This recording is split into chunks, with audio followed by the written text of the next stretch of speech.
todos, está começando agora o programa Na Fronteira do Conhecimento com pautas sobre ciência. Aquela ciência que nos cerca a todo momento e em todo lado e que você nem sequer dá por ela. Um programa que vai ao ar todas as semanas aqui nesse canal com um toque luso-brasileiro e sempre com um convidado especial que conversa sobre assuntos de interesse nas áreas de ciência, tecnologia, inovação, ensino e educação. Por isso, sinta-se à vontade e fique connosco na próxima meia hora. Você já ouviu falar em estudos de moléculas em interface com potencial para aplicações em eletrónica orgânica? A propósito, você sabe o que é eletrónica orgânica? Não sabe, não é? Você sabe o que são células de combustível para gerar eletricidade? Também não faz a mínima ideia do que seja isso? Muito bem, então talvez você saiba que um derivado da casca de camarão pode combater bactérias hospitalares. Também desconhece esse assunto? Muito bem. Para nos falar sobre todos esses temas, hoje temos como nosso convidado o professor Dr. Paulo Barbeitas Miranda. Ele é docente e pesquisador no grupo de polímeros professor Bernard Gross, do Instituto de Física de São Carlos, da Universidade de São Paulo, e vai nos explicar direitinho tudo aquilo que acabamos de falar. Professor Paulo Miranda, muito obrigado por estar aqui conosco. É um prazer sempre rever o meu amigo, viu? Muito obrigado, Rui, eu agradeço. Que bacana estar aqui. Honroso convite. E vamos falar aqui de temas assim bem... O pessoal lá em casa diz que é bem esquisito, mas não é tão esquisito, não é assim tão complicado quanto à primeira vista parece Vou ser. tentar torná-los acessíveis. Paulo Miranda, estudo de moléculas em interfaces com potencial para aplicações em eletrónica orgânica. Muito bem, vamos então ao primeiro ponto, para que os nossos espectadores possam ficar por dentro deste tema. Em primeiro lugar, o que é eletrónica orgânica? E, em segundo lugar, que estudos são esses relacionados com moléculas? Bom, a eletrônica orgânica é uma coisa que já está no nosso dia a dia, mas a gente não percebe. Por exemplo, você vai numa loja comprar um celular, você vê alguns celulares com a propaganda com tela AMOLED. O que quer dizer isso, essa sigla? AMOLED. AMOLED. Aí o pessoal fala, essa tela é boa, não é? AMOLED é uma sigla em inglês para display de matriz ativa com diodos emissores de luz orgânicos. Ou seja, quem emite luz naquele display que a gente vê a tela do celular são pequenas moléculas orgânicas que, quando passam corrente elétrica, emitem luz. São os LEDs. Os LEDs que a gente vê hoje em dia, né, iluminação pública, arquitetura, decoração, os LEDs que a gente vê por aí, em geral, são de materiais inorgânicos, arseneto de galho, etc., nitreto de galho.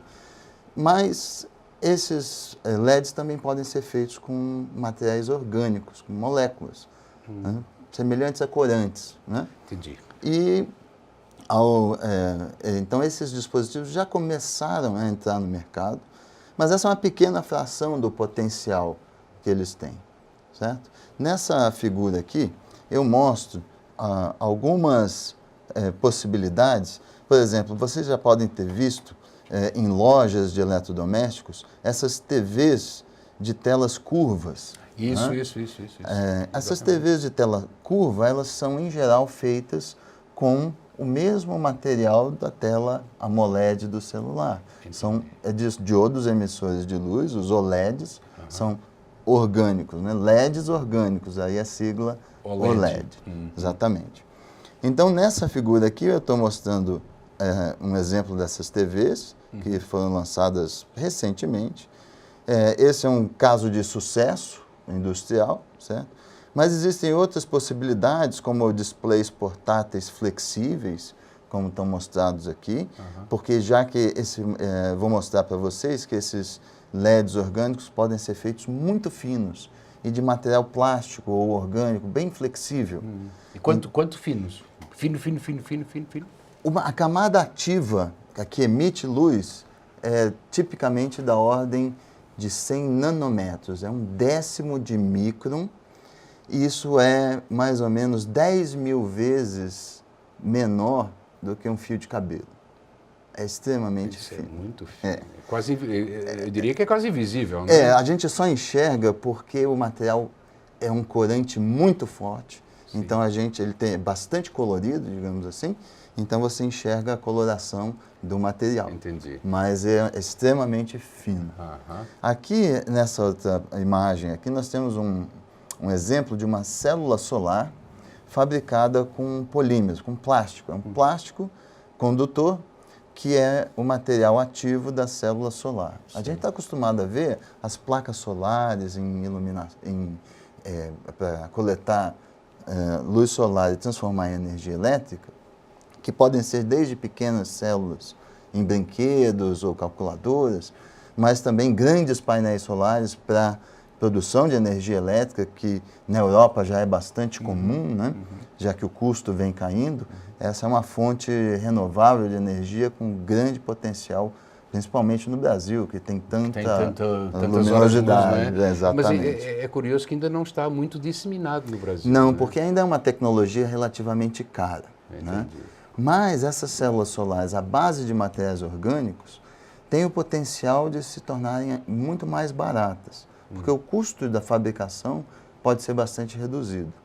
Além disso, elas podem ser flexíveis, como está aqui nesse desenho, né?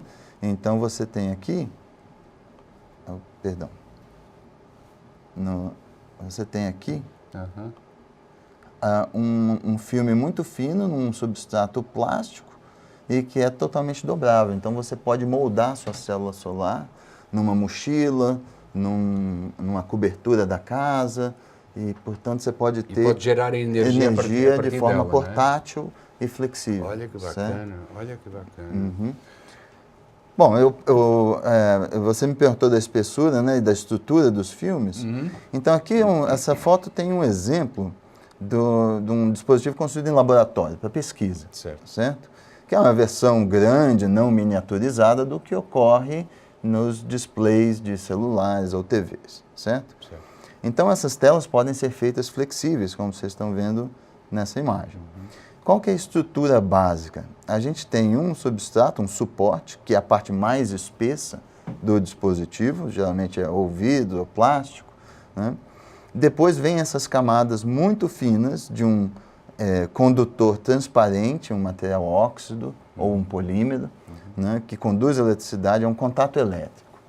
Depois a gente tem o material ativo, que seria o semicondutor orgânico, e depois a camada superior, um contato elétrico, em geral metálico, que é colocado então para que se conecte ao circuito externo, que vai fazer fluir corrente elétrica no dispositivo.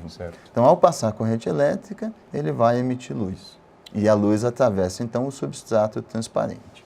Legal. Então é isso, é a base da célula de combustível para a geração de... Não, essa é da base dos dispositivos LED orgânicos. Exatamente. LED orgânico. E ele, nessa figura, ela não está em escala, essa espessura total das camadas importantes para o dispositivo é, em geral, centenas de vezes menor do que a espessura desse plástico do substrato que você está vendo aqui. Então, isso tudo aqui é da ordem de 1 micrômetro, 100 vezes menor que o fio de cabelo, certo? Você só trabalha com coisas muito pequenas. Muito pequenas, e é difícil nós termos uma noção de quanto finos são esses... Isso aqui é nanotecnologia, que todo mundo fala, né, no nosso dia a dia. Isso aí está em todos esses dispositivos. Você respira todo dia, respira só coisas... Exatamente. A nanotecnologia não precisa envolver coisas que as pessoas nem conseguem imaginar. Isso aqui são filmes de plástico que são feitos de uma forma muito simples, né, por técnicas que são disponíveis há décadas, de pingar uma solução, fazer o substrato girar, e isso produz naturalmente filmes muito finos, portanto, com essas propriedades. Nós estamos falando de eletrónica orgânica. Sim. Esta é a base da eletrónica orgânica, o exemplo. Eu tinha falado há pouco que o Paulo ia nos explicar um pouco a sua pesquisa através da criação de células de combustível, que eu calculo que seja bem mais complicado do que este conceito inicial de eletrónica orgânica. Que pesquisa foi essa que você está desenvolvendo?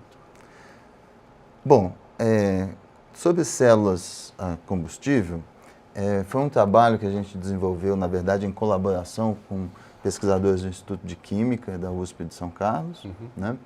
E a ideia é que esses dispositivos, eu posso mostrar aqui uma figura. Aqui tem uma imagem representativa de como funciona uma célula combustível, né? É um dispositivo eletroquímico, parecido com uma pilha, certo? Onde, na verdade, a diferença é que a gente vai injetar um combustível, né? Que no nosso caso, o que a gente gostaria de usar, em vez de hidrogênio, que são células a combustível que já estão, digamos, comerciais e usadas em países como Japão, Europa, para mover carros elétricos, né? Mas o hidrogênio é um combustível extremamente perigoso de se armazenar e transportar. Então, nossa ideia, quer dizer, a ideia que já se fala há muito tempo, é usar uma célula combustível onde a gente use etanol, que é o combustível que nós já usamos e já temos disponível em todo o Brasil. Certo? Etanol comum. Etanol comum. Perfeitamente comum. Então, a ideia é como funciona essa célula combustível. O combustível entra na célula, num dos terminais dessa bateria, o chamado anodo, vai ocorrer uma reação química que vai degradar essa molécula, vai quebrar a molécula do combustível, no caso o etanol, produzindo gás carbônico, certo? Idealmente. Certo. Eu vou mostrar para vocês que isso não é exatamente o que ocorre. Ao ocorrer essa reação, são liberadas cargas elétricas que vão para o circuito externo e que voltam para a pilha pelo outro terminal, o polo, digamos, o polo negativo da pilha, né? E aí, ao chegar aqui, dentro da pilha tem um movimento de íons que vão, né, neutralizar essa corrente elétrica que está chegando aqui. E nesse outro eletrodo ocorre uma outra reação química onde o oxigênio do ar, ou que está disponível na solução, é transformado em água. Então, idealmente, é uma célula extremamente limpa que vai pegar um combustível como etanol, vai produzir energia elétrica, produzindo gás carbônico e água, certo? Isso é fantástico. Isso é fantástico. O problema é que essas reações que deveriam acontecer tanto no anodo como no catodo, são reações que ocorrem de forma parcial. Então, deixa eu mostrar para você, né? Uma das dúvidas na verdade, o objetivo da nossa pesquisa era entender o mecanismo molecular dessa reação no anodo, ou seja, o que acontece com a molécula de etanol quando ela chega na superfície de um eletrodo metálico, normalmente platina ou ligas metálicas, né? Ela tem que se ligar na superfície, o metal vai ajudar a quebrar essa molécula e produzir os produtos. Então, nessa figura aqui, vocês estão vendo aqui um exemplo do que deveria acontecer. Aqui é a molécula de etanol ligada na superfície do metal, com grupos OH que vêm da água, né? E essa molécula tem que se quebrar em todas essas ligações aqui para produzir gás carbônico e água. O que acontece é que essa reação ela não é completa. E o que nós descobrimos nos nossos estudos é que o mecanismo da reação é muito mais complicado do que se imaginava, certo? Por exemplo, a gente viu que a molécula de etanol ela vai, na superfície, produzir várias diferentes moléculas chamadas de intermediários. Não quero que as pessoas entendam essa figura, só para ilustrar que tem um grande número de possibilidades que ocorrem todas simultaneamente e o produto final, em vez de ser só gás carbônico, tem outras moléculas, acetaldeído, ácido acético, formaldeído, e isso é muito ruim, porque em vez de produzir toda a energia elétrica que poderia ser disponível, só uma parte é utilizada, é recuperada. Então vocês estão tentando quebrar, estão tentando a ideia assim, é uma pesquisa ainda muito básica para entender como ocorre a reação, porque se a gente entender como é o mecanismo da reação, a gente pode desenvolver novos metais, novos catalisadores, que possam então quebrar melhor a molécula, levar a puramente gás carbônico, que seria o ideal. O ideal. Quer dizer que esta pesquisa ela praticamente está no início, não é? Está no início, é uma pesquisa muito fundamental e que precisa ser continuada por outras pessoas que vão, então, usar essas ideias que nós descobrimos para desenvolver novas ligas metálicas, novos catalisadores para aquele eletrodo da célula a combustível, para que isso, então, melhore a eficiência energética dessa célula. Quanto tempo daqui até uma estimativa? Olha, é muito difícil falar do futuro, né? Mas eu diria que são coisas, a gente tem que falar da ordem de grandeza de décadas. Décadas ainda. Eu acho que apesar dessa pesquisa em células a combustível, a etanol já ocorrer há décadas também, né, a gente avançou muito no conhecimento. Certo. E, portanto, é de se esperar que com o desenvolvimento tecnológico, novas técnicas, novos materiais, né, talvez a gente consiga tornar realidade essa célula combustível, que seria extremamente importante para o nosso país, do ponto de vista estratégico, porque seria uma fonte renovável de energia, usando o etanol, que nós já temos na liderança mundial em produção e distribuição de toda uma rede de infraestrutura, e que poderia ser usado. Tudo pronto, praticamente está tudo pronto, está só à espera que... Aí só precisaríamos converter todos os carros em carros elétricos. Então, exatamente.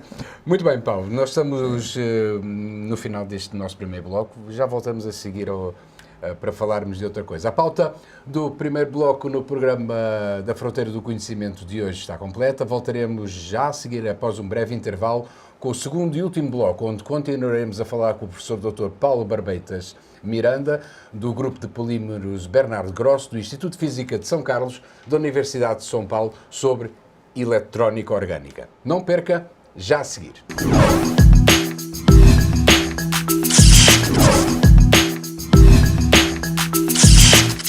Sejam bem-vindos à segunda parte do programa Na Fronteira do Conhecimento. Estamos recebendo hoje o professor Dr. Paulo Barbeitas Miranda, docente e pesquisador do Grupo Bernardo Grosso, do Instituto de Física de São Carlos, da Universidade de São Paulo. E na primeira parte deste programa já falámos dos estudos que o professor Paulo está realizando com moléculas em interfaces, com potencial para aplicações em eletrónica orgânica. E falámos também da criação de células de combustível para geração de eletricidade. Nesta segunda parte do programa, vamos falar sobre algo que, em princípio, desperta muito a atenção do público. O professor Paulo Miranda desenvolve uma pesquisa que utiliza um derivado de casca de camarão que tem potencialidade para combater bactérias hospitalares. Vejam bem. Só lembrando os espectadores que as bactérias estão presentes em praticamente todos os lugares, inclusive em ambientes cirúrgicos, nas clínicas e hospitais. Algumas dessas mesmas bactérias são responsáveis pela produção de doenças infecciosas e, inclusive, são resistentes aos mais modernos antibióticos. Complicado, hein, professor Paulo? Complicado, Paulo Miranda. Não. Cara, Paulo, você vai ter que me explicar isto bem explicadinho, porque isto, utilizar um derivado de casca de camarão, deixa as pessoas assim, opa! Que trabalho é esse que você está desenvolvendo e que derivado é esse da casca de camarão? Como é que ele pode combater bactérias hospitalares? Isto parece que é... Bom, eu vou começar contextualizando. Contextualiza, por favor.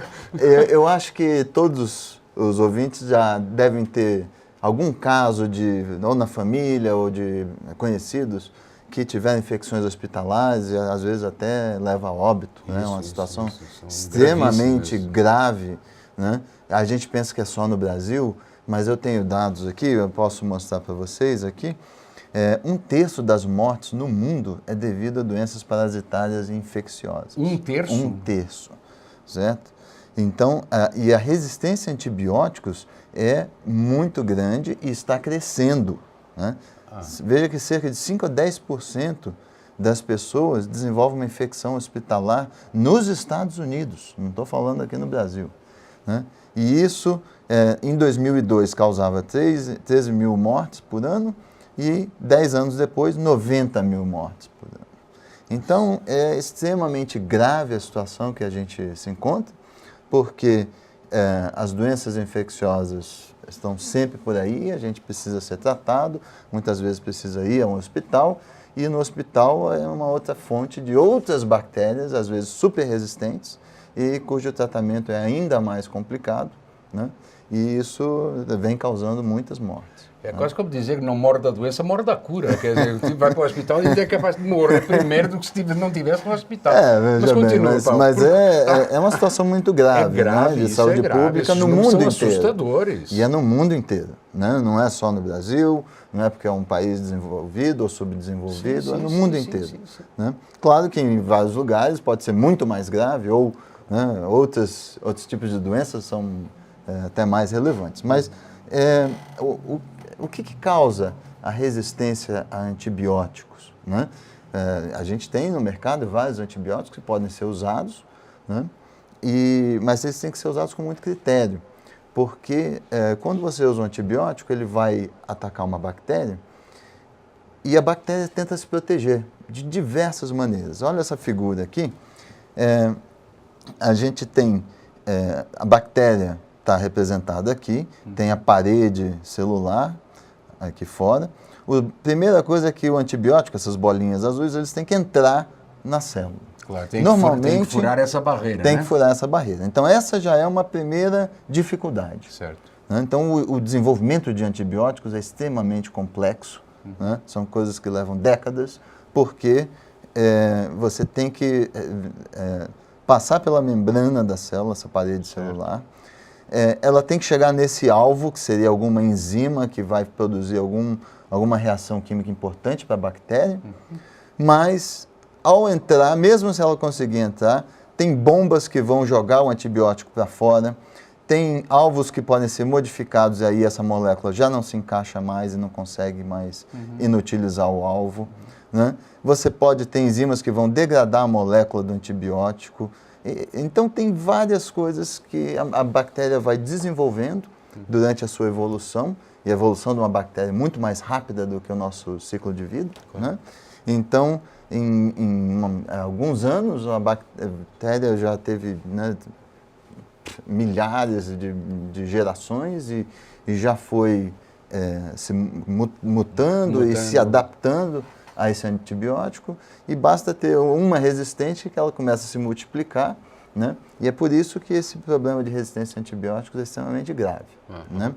Bom, então a gente precisa lutar contra isso com todas as ferramentas possíveis, certo? Essa que é a mensagem.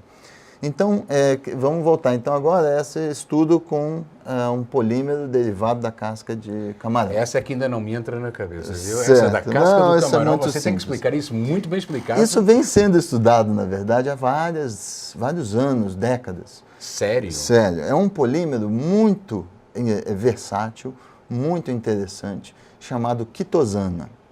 Certo? Aqui tem uma imagem da estrutura molecular da quitosana, na verdade, da quitina. Então, é como se fosse, só que esses são anéis parecidos com o que a gente tem em açúcar. Certo? Então, é como se fosse um polímero derivado de açúcar. Né? Um polissacarídeo, o nome científico. Bom, esse polímero é o que está na casca de artrópodes, né? Camarão, lula, crustáceos, né? Caranguejos, tudo isso daí é feito de quitina. É o biopolímero mais abundante na Terra, certo? Talvez assim junto com celulose, certo? Sério? É extremamente abundante. Bom, esse polímero, ele é insolúvel e muito duro, né? Casca de camarão, casca de camarão, certo? Isso. E difícil de processar. Então, o que se faz? Você pega esse polímero e, por um processo químico, você transforma num outro derivado, que é a quitosana, que é essa molécula que está aqui. Basicamente, um desses grupos de açúcar, a gente coloca uma carga positiva nele. Certo. E essa carga positiva faz com que ele passe a ser solúvel em água. Certo? Mas não é em qualquer situação. A quitosana normal, que se processa, ela só é solúvel em soluções bastante ácidas, certo? então água com limão, né? Sim, pH sim, muito sim, ácido, sim, sim. Que você consegue solubilizar esse material. E mesmo assim, ele tem sido muito estudado para diversas aplicações, mas na área de ação bactericida, ele tem sido utilizado mesmo em ambientes muito ácidos. É claro que a relevância para combate a bactérias não é tão grande, porque não existem muitas bactérias que sobrevivem também em meio ácido. Então, o ideal seria trazer essa pesquisa para pHs neutros, ou seja, um ambiente fisiológico onde a maioria das bactérias sobrevive e se multiplica. Né? Bom, então foi isso que nós fizemos, nós começamos a utilizar o que a gente chama de oligômero de quitosana. É a mesma molécula, só que você quebra em pedacinhos pequenos. Ao quebrar em pedacinhos pequenos, elas passam a se dissolver em água comum. Exatamente. Então, nós pegamos esses oligômeros de quitosana e fomos investigar, né? Já se sabia, na verdade, que elas têm efeito bactericida, certo? Mas o que a gente quis fazer, de novo, no tema de entender como moléculas se arranjam em interfaces, que é o nosso tema de pesquisa, nós quisemos entender como que essa molécula pequena de quitosana, o oligômero de quitosana, interage com a parede de uma bactéria. Com aquela membranazinha que nós vimos há pouco, assim bem marrom escuro, não é? Porque os estudos da literatura tendem a sugerir que o que ocorre é que a membrana da bactéria é perturbada e talvez até forme poros, e aí ela se desintegra e a bactéria, né, o meio intracelular é perdido e ela morre, certo? Então, essa que é a ideia da pesquisa. Veja que a vantagem da quitosana, tem aqui uma lista aqui de várias vantagens, né? Ela é biocompatível, porque ela, apesar de atacar as bactérias, ela não é tóxica aos humanos. Ela não tem efeito secundário. Não tem efeito no nosso corpo. Prejudicial. Né? Também não é tóxico ao meio ambiente. Certo. É de uma fonte barata e renovável, certo? Muito estável quimicamente, tem propriedade antibacteriana e antifúngica, né? Então serve para fungos e bactérias. Né? E também tem estudos que mostram que combate biofilmes bacterianos e fúngicos. Biofilmes são aglomerados de bactérias que crescem numa superfície. Sim. E que produzem uma capa protetora e que são extremamente difíceis de combater. Certo? Quer dizer que esse derivado de casca de camarão, para além de ser, ou poder ser utilizado em termos neste caso no corpo humano, não é? Ele também pode ser aplicado, por exemplo, em ambientes hospitalares, ambientes cirúrgicos. Sim, acho que essa é a maior aplicação. Por quê? Porque para que isso possa ser usado como uma droga, um remédio, existem vários passos. É extremamente complicado a gente conseguir que isso funcione. O desenvolvimento de um fármaco é extremamente complexo. Por quê? Isso tem que ser absorvido no nosso sistema digestivo, tem que chegar à bactéria sem afetar outras funções do nosso organismo, pode ter reações adversas. Né? Então, tem muitas coisas envolvidas, né? O nosso corpo pode degradar a molécula antes de chegar no alvo. Então, tem várias coisas envolvidas, né? E talvez o uso dela como um remédio talvez seja difícil. O que ela pode ajudar é a transportar, em associação com antibióticos, transportar para as células os antibióticos convencionais. Então, você pode associar medicamentos que vão, então a quitosana vai ter uma afinidade pela parede da membrana da bactéria, e aí vai, então, concentrar o antibiótico próximo à bactéria e aí ajudá-lo a penetrar na bactéria, certo? Certo. Então, essa associação pode ser bastante interessante. Mas, como você mencionou, a possibilidade de fazer recobrimentos antibacterianos é extremamente interessante. Você pode, a princípio, né, poderíamos imaginar que a gente poderia fazer uma solução desse oligômero de quitosana e recobrir instrumentos cirúrgicos, roupas, tecidos, para torná-los antibacterianos. Que interessante. Certo? Porque a maior parte também, uma grande parte dessas bactérias, elas se alojam exatamente nesses locais, Exatamente. Não é? Principalmente na roupa, Sim, na instrumentação cirúrgica, nas mesas, em todo o ambiente, digamos, hospitalar, não é? Exatamente. E em que fase é que está essa pesquisa?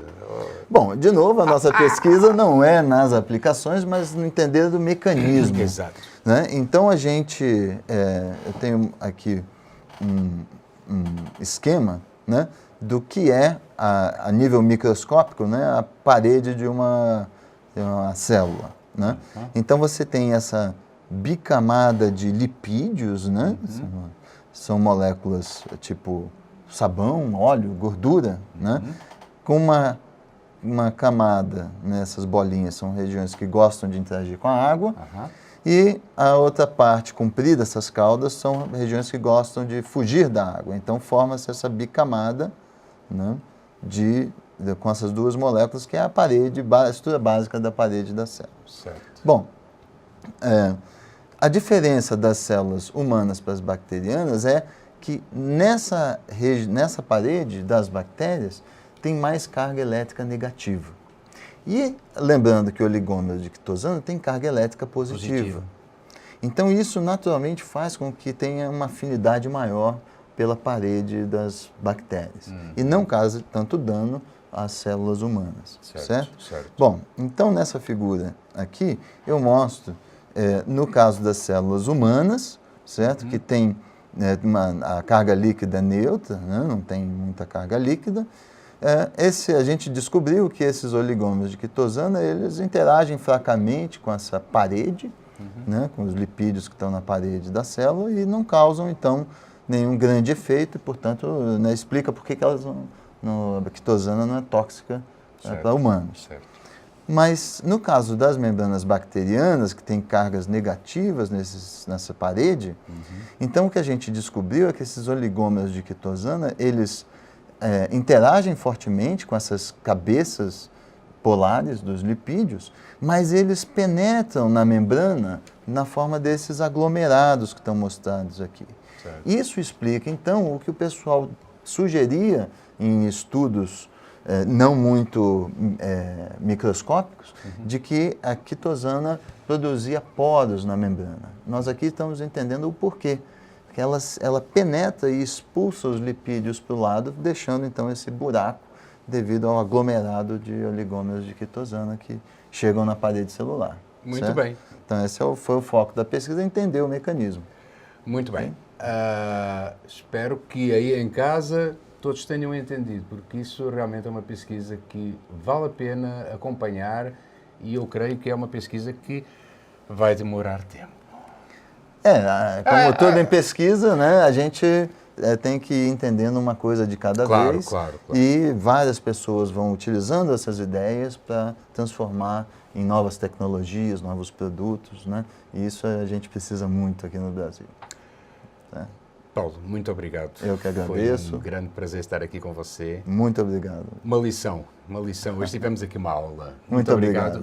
Felicidades para a tua pesquisa, para as tuas pesquisas, porque são mais que uma, não é? Sim. Você é um homem que congrega aí uma quantidade enorme de trabalhos em laboratório. Muito obrigado. Espero que o público tenha sido acessível. Com certeza, o público gostou, com certeza, e eu vou apostar nisso. Muito bem, o programa Na Fronteira do Conhecimento fica por aqui. Restando agradecer ao professor Dr. Paulo Barbeitas Miranda pela participação e pelas opiniões que partilhou connosco. Se você tem sugestões sobre temas que gostaria de ver tratados aqui, se deseja fazer elogios ou críticas, envie um e-mail para o endereço eletrónico que aparece aqui no rodapé. Contamos com a sua participação, pois esse programa é para você. Marcamos encontro na próxima semana. Fique bem. Tchau. Até lá.